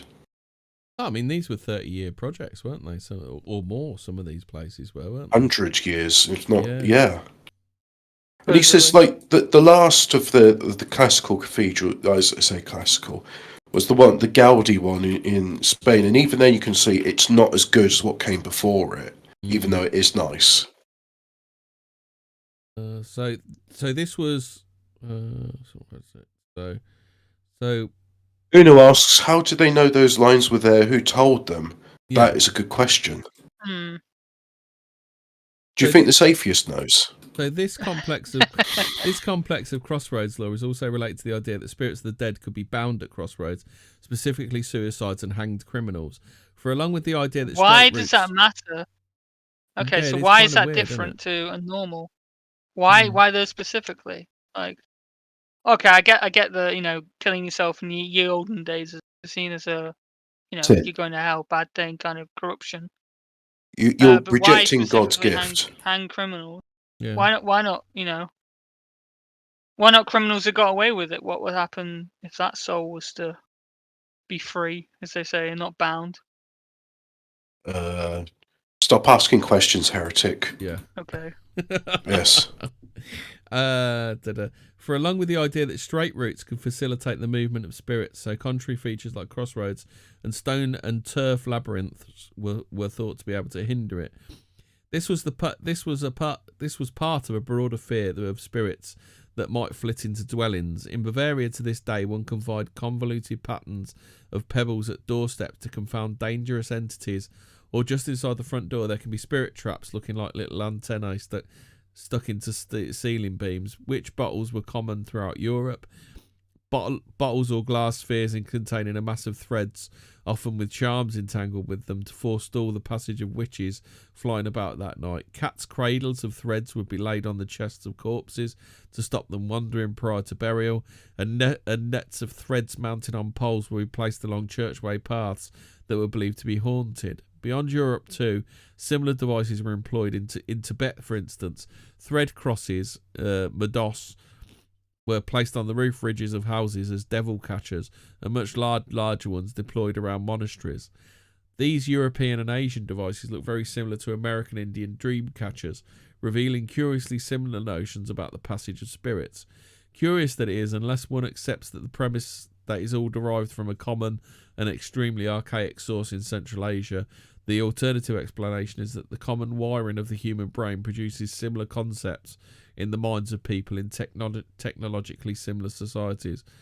A final option, of course, is that pre-modern peoples around the world were responding to the actual perception of spirits moving through the land. But however far we follow them, the ley lines cannot lead us to an answer about that, can they? So that's the end of that atheists. Do you want to go through yeah, brief history of ley lines? Yeah, go on. 1921, businessman and pioneer photographer Alfred Watkins announces his vision of straight alignments of ancient sites at a meeting in Hereford, England. He envisaged Stone Age surveyors using wooden sighting rods, natural skyline. So you're telling me it's that recent? And that's what they're saying here. It just, to me, it seemed a lot longer than that. Yeah, so should we forget the timeline? And also, just for those on BBC Two, I hope they really appreciate the look of the waves going over that little sparkly bit there. I'm going to bulldoze it with concrete now. It's just basically about Watkins. So he thinks this Watkins fella invented them, I think. Oh, right. Okay. Mate, like, I think it's an older principle than that. Well, surely somebody must have been... He's already said it has, so why is he saying it started in 1921? Like, this bloke's just full of contradictions, isn't he? Wait, is it the same guy writing this article? The second one? Yeah. Right, I'm having a hard time following it because I'm frustrated listening to this. Yeah. It's not your fault, Hemi. It's he's just being skeptical for what? He's just a dickhead. He's the problem with the Fortean Times is like a lot of people that write for it are kind of lefty atheists. It seems to me you lived your life as a dickhead. Live my life as a dickhead, writing stories about ley lines. I'm going to be skeptical about ley lines because I'm a dickhead. Leftist fact checkers wrote this article. Oh, and yet he's bringing up. Yeah, okay. Why do they have to be so annoying? Dividing rod, leftist. Well, he kind of hasn't decided what the purpose of ley lines are for. Then, just are they a power source? Are they just confluence of spiritual energy? What is it like? What are they? What is the purpose? I mean, he hasn't. It's just a random abstract, bro. It's just coincidence. Yeah. It's just lines of coincidence. It's just coinkydink from around the world. Yeah, it's swamp gas over Venus. It's Fata Morgana. Yeah. I mean, So what do you think ley lines are then, Hobbit? Or Fraser? I reckon. You'd want to go first, Fraser? You go first. So I reckon, and that's why I was like stalling, because now I have to come up with something. So the Earth has got its points of energy, right? Everything seems to have its own, because we know it's got these lines of energy because you can dowse for them, and these lines, they go all around the world. And in places where they link up, you get interesting monuments like pyramids, cathedrals, and stone circles. So Wikipedia says ley lines are straight alignments drawn between various historic structures and prominent landmarks. The idea was developed in the early 20th century Europe. Right. Anyway, Jerkov crystals power ley lines. End of. Yeah. There we go. We solved it. Okay, so the term ley lines was invented in the 20th century, or early 20s. Well, I don't know. They're just saying. This is Wikipedia, so it's the same sort of person that wrote the article. Yeah. So what they're doing is, it specifically says ley lines are straight alignments drawn between various historic structures. So they're not saying the ley lines are already there. It's just like, oh look, bro, look, let's play dot to dot with some. Here's like some alignments which are just thousands of years old, and it's just coincidences upon coincidences. Okay, right. Well, okay. I think there's two different things here, then, isn't there? There is the interpretation of this, slack-jawed fucking journalist who's like, oh well, they're just drawing lines between places, which just random lines, bro. It could be. No, that could be the case that, this guy has just literally said, oh, well, these two places are important for some reason and drew a line, right? Okay. But then there's the phenomena that, like, all these folklore from ancient China to, Ireland and Germany and wherever else, there's probably more, right? That talk about these spiritual, like, paths that's to do with some kind of, like, spiritual energy. That it's almost as if there's some universal truth that all these disparate groups have stumbled across. Yeah. Almost. So they're trying to conflate like this ley line thing with nothing to see here, whereas they should be looking at the actual, like, the folklore tales, this stuff, rather than just saying, well, this guy invented the line. See, it's just semantics. What came first, the ley lines or the structures upon them? It's like that's the first thing you need to ascertain, isn't it? Yeah. Do you think it must be quite?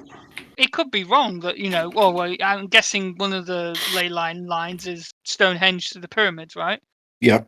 Right, but the thing is, how have they tested between those two little points? Is there any of this kind of like spiritual energy thing? I doubt. Yeah. Has people done that? Like, have they tested for that shit? Because that's all right. Okay, so again, we have this body of water. How do you get across it? Earth. Lines. Right. Magnets. Well, I mean, again, this is a disconnect. Well, this is a disconnect from the folklore then, because it says water stops these. Well, they do specifically say running water. Right. It is a body of water running water. It is a body of water running water. No. Okay. Right. It's a body of sea water. Isn't. Yeah. Okay. Right. Every city built in the West determined by ley lines. Uno says every city built in the West determined by ley lines, i.e., Paris, Washington. That's it. Yeah. Okay. I've heard that. What comes first, the ley lines or the city?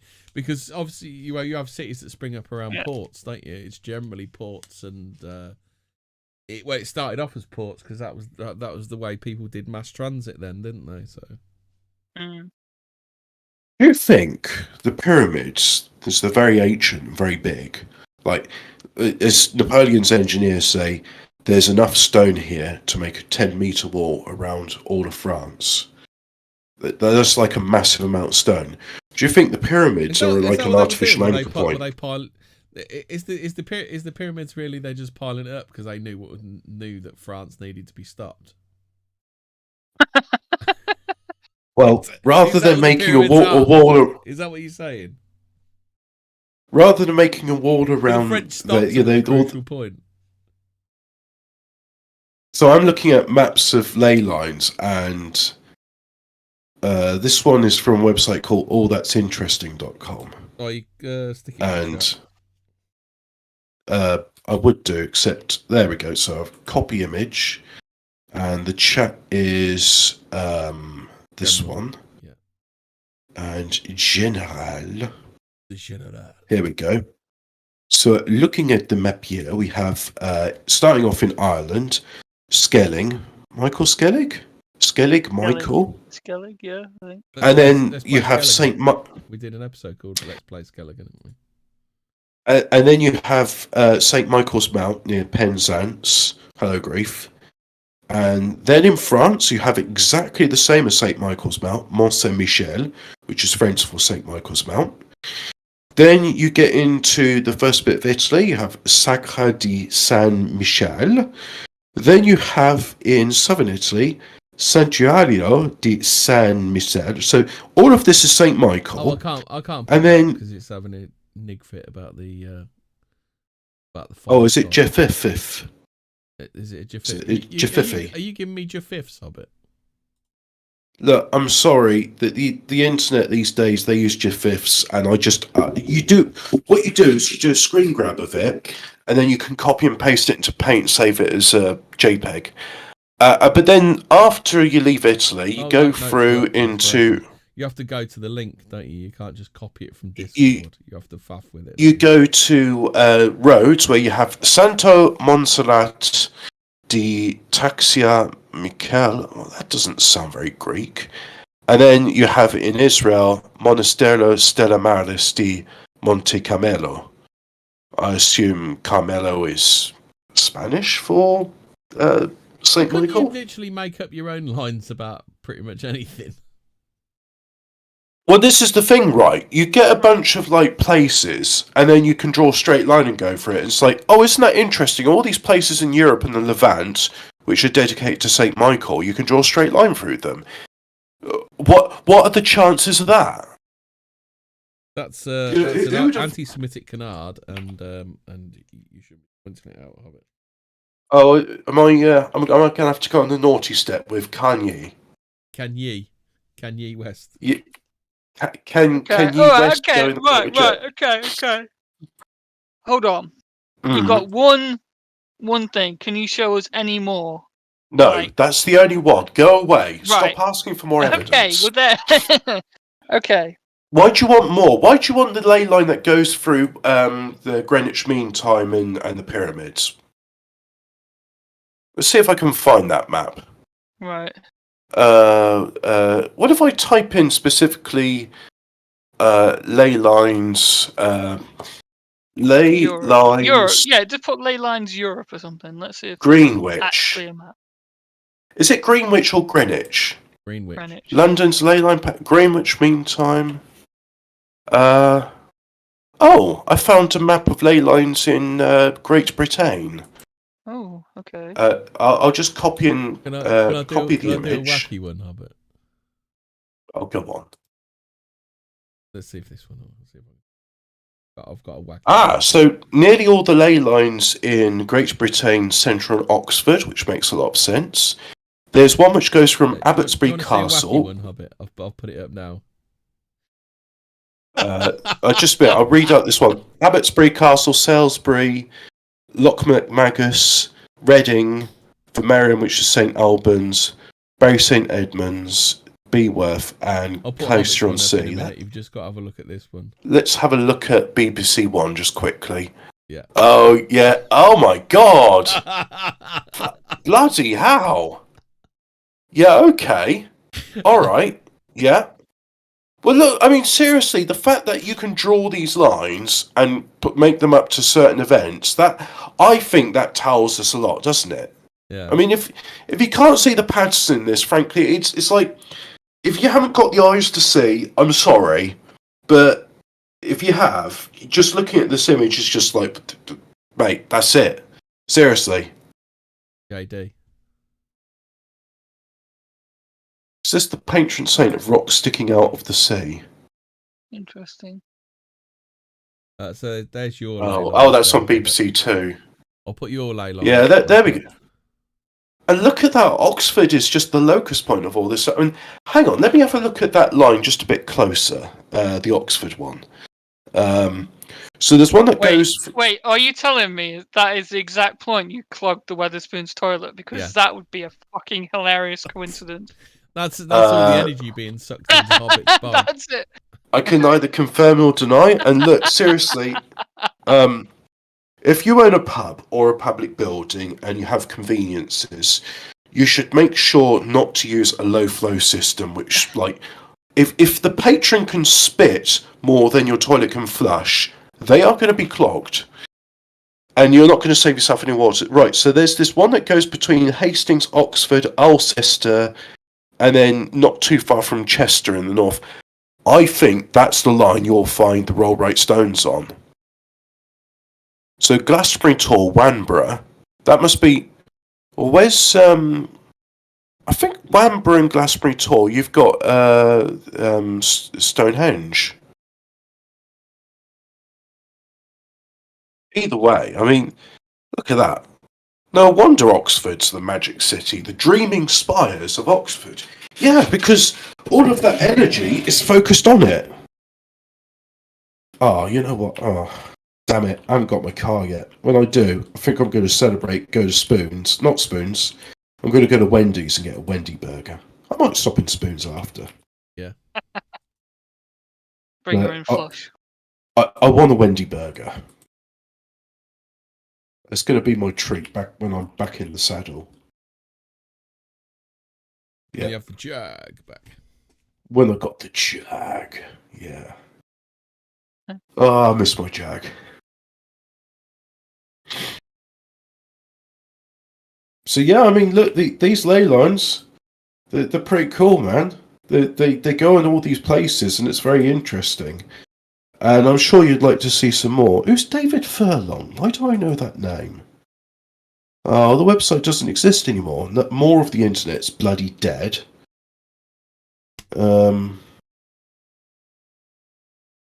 Shit. Stephen Walters map of subterranean London lines?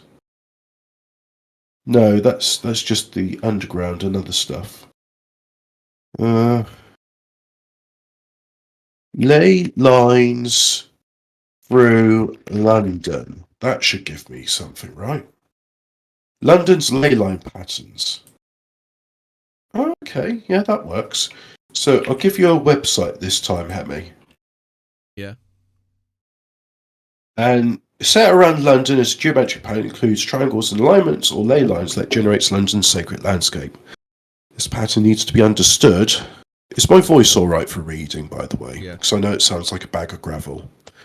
The first is based on a major alignment that links the Great Abbey of Canterbury in the east and the Cistercian monastery site of Abbey Door in the west.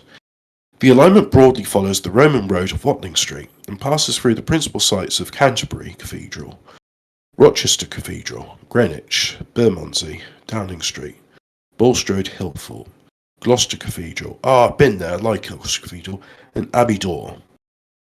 As can be seen from the plan, this is very neatly bisects London.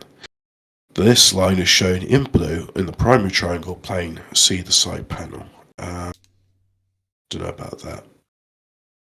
So the Michael line, it goes through Cornwall, near Plymouth, near Bristol, and then it goes up for East Anglia. And the Canterbury line goes through Canterbury in the east, up to Abbey Door, which is north of Pembrokeshire in the west. And it looks like these bisect, I'm going to say either Oxford, High Wycombe, or maybe Reading. Well, I want a better title. Call this line the Canterbury line. It should be noted that it links the spiritual Canterbury and temporal Westminster seats of power in the UK. Oh, yeah. Westminster used to be the old capital of England, didn't it? Did you not know Westminster was the capital of England back in the olden days? Well, I'm telling you now, buddy. Westminster. Sorry. Telling you, buddy. Oh no, not Westminster. Sorry. I got it wrong. I meant to say Winchester. Winchester was the old capital. But yeah, Westminster is the where the Houses of Parliament are, and Canterbury is where the Church of England resides. So yeah, cool. Are they on the ley line as well? Do Can we you put a ley want line from that? what, the Canterbury line? Hmm. Well, draw a line through Canterbury, then one through Westminster, and then it ends up going through Oxford and Abbey Dore in and Gloucester Cathedral and all that. You're sounding. I sense doubt. I don't. I think we're conflating two things here. Remind me again what conflation means. You're adding two things together which shouldn't be added together. Yeah. Okay. Like there is a phenomena here, and then there is, well, we're drawing lines on a map. Yeah. Right. Yeah, but do you not find? I find the lines are more than coincidence. I think it's significant. And that's why other people have said, look, we think it's significant. Okay, yeah, but if you can prove a phenomenon within those ley line things, then yeah, sure. If we can put those together and say that, yes, the phenomena then equals these ley lines, and sure. But at the moment, to me, it seems like there is a possibility. It's just lines on a map, and then there's this phenomena that's, okay, it's been built upon, but it only seems to be in smaller areas. Like it's not this global machine thing where you can stretch a line from, John O'Groats to Land's End kind of thing, Wait, did you see the line of St. Michael, which went from Ireland in the west to again, right? The Levant in the east? Yes, I saw the line. Yeah. But again, isn't that a coincidence? It's a coincidence. You have more than one?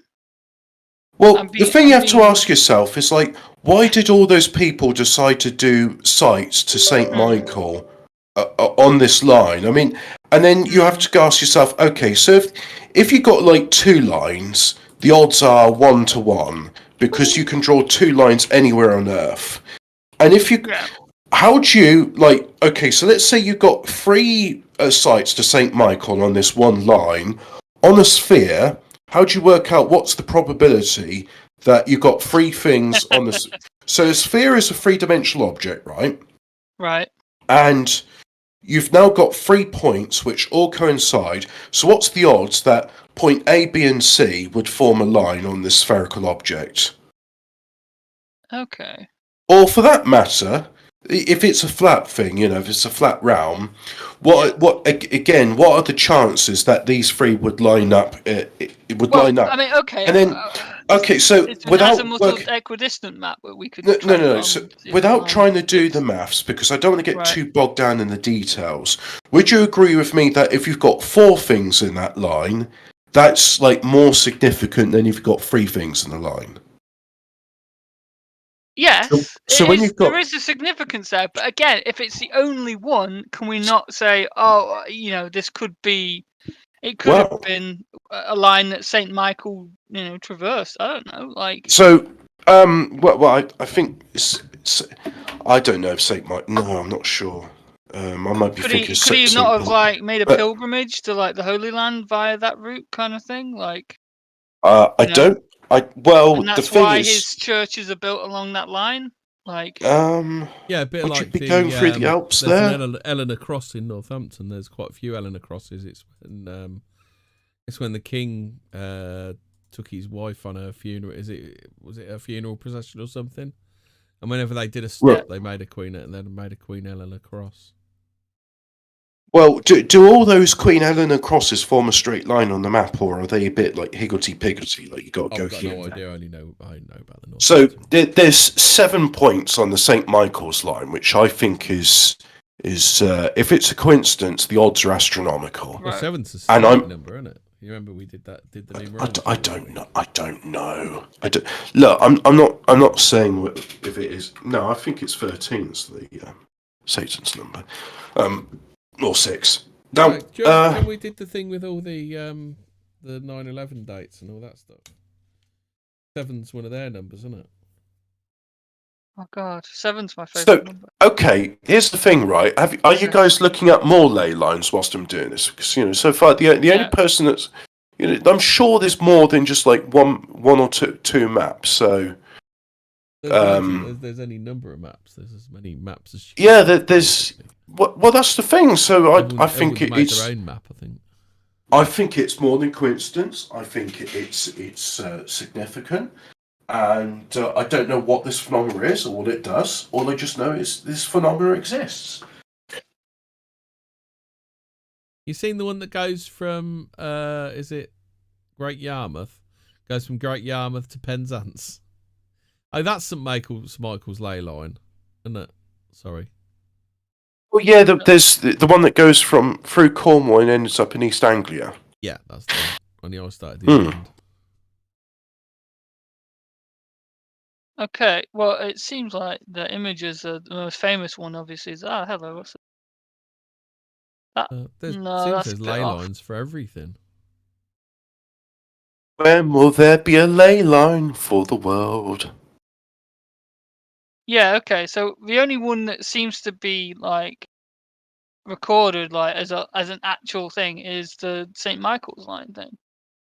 I don't know. There's this one. I don't know what all the plot points are. You seen this one, the Google Maps one? They must be churches, are they?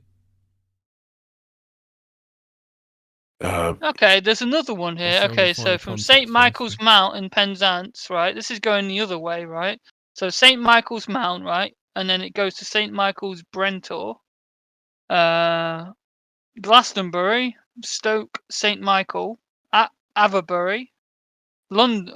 No, that's not. Hobbit Mike is on Max Ear Rape. Okay, I'll turn the gain down on it. See if that makes.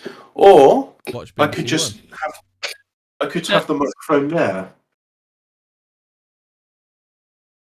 Look, again, I need more like actual ley lines are sometimes known as dragon lines. Oh no, you'll trigger Hobbit. But dragons are real. That's interesting then. Well, okay. So there's a 16-mile long ley line that connects Pershore to Winchcombe.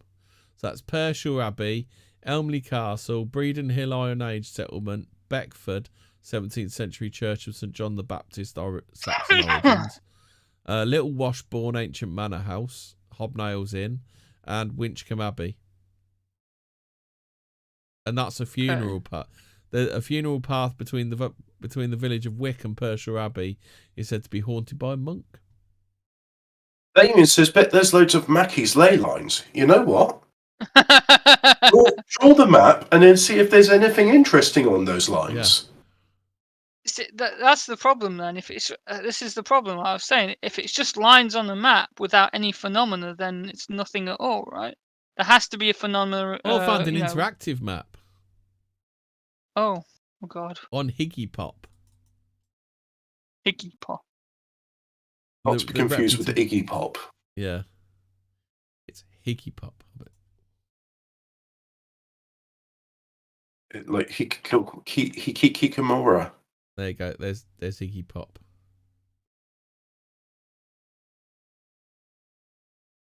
Hikikomora. So we have British latitudinal ley line. We have St Michael's ley line. The Irish West ley. Oh, this is quite good actually. British Leyland's ley line. Yeah. Irish West ley line, Northwest ley. There's a load of ley lines. Oh, the ley line. Oh, the ley line. Is this the one, the Northwest one? Does that go through Denmark? That's pretty much the map I've got on screen at the minute. So the map I've got on screen at the minute are the British longitudinal ley line, which goes top to bottom. You've got the bright blue one, the Northwest breaking news. ley line. What? Marco Coletti Spaghetti has found a ley line that connects Mark Collett's house to Epstein Island.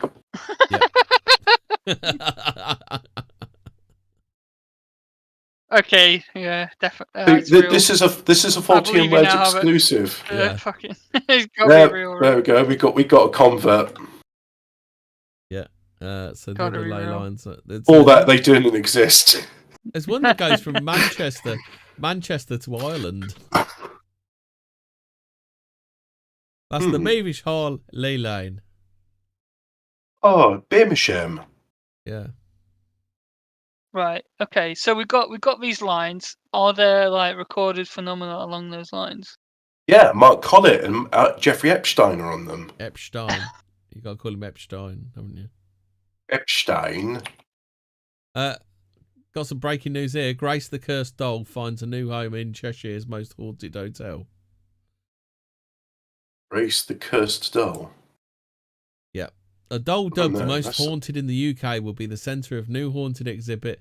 They'll be housed within Chester Ye Olde King's Head. I don't know whether Ye will be making an appearance there. Ye Olde King's Head. Yay. Yay old. Yay. Ye Olde King's Head. Yay. Is that Ye's favourite pub? It might be. Do you think he'll get invited there? He should do. He should turn up though. Definitely. Yeah. He should go for a pint there. There's probably loads of ye olde pubs he could go to. Yeah. What is it? Oh my God! I've just realised the clever, trademark thing. He now owns every single pub and sweet shop called Ye Olde.